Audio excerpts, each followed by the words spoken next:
Get those hands up and praise him home.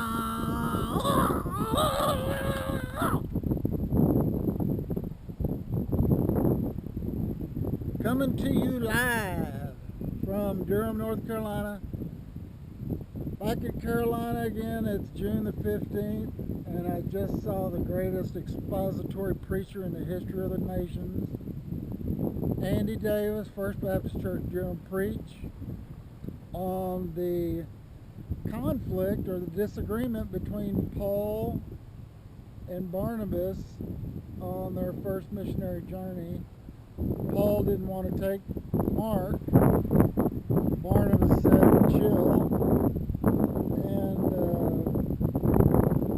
And interesting enough, it's really the only example that we have of Paul engaged in sin.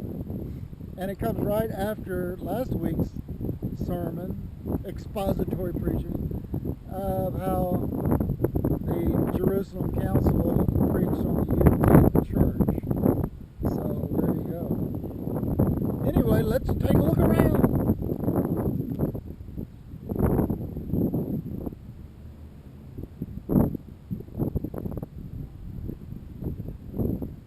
Normally you have your Jehovah's Witnesses down here. I know when I left on April the 20th, you couldn't walk 5 feet without that nonsense going on around here. But I haven't seen them yet. But anyway, been a very, very hectic 48 hours, maybe even 72 hours. This is Sunday, so backtrack to Thursday, and so I'm in the terminal waiting to board or waiting for the flight to take off. An announcement comes over the speaker saying, "Hey, we've got an $800 voucher if you want to give up your seat." Now, that's almost a no-brainer for me, even though at the same time I was very anxious to get out of that 100, and today I think it's 111, 113 degree heat there.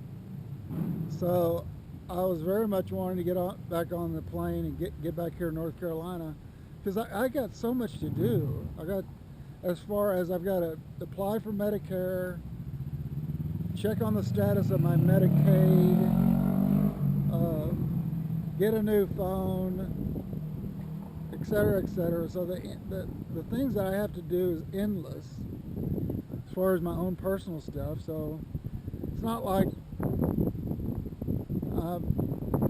it's not like it's not important, or it is important that I come back, tie these loose ends up.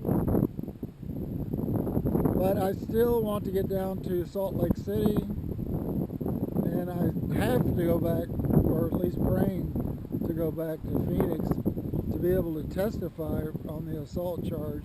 And I also have to wrap up my own trespassing charges.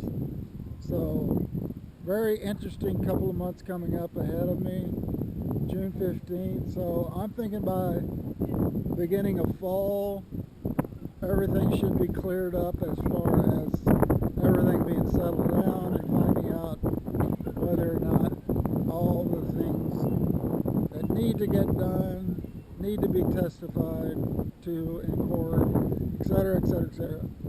So, and then the coup de grace will be, I never thought I'd say this, finally turning 65. So that opens up a whole new vista of possibilities as far as travel goes, etc., etc. But this battery's about to run out, so get those hands up and praise him.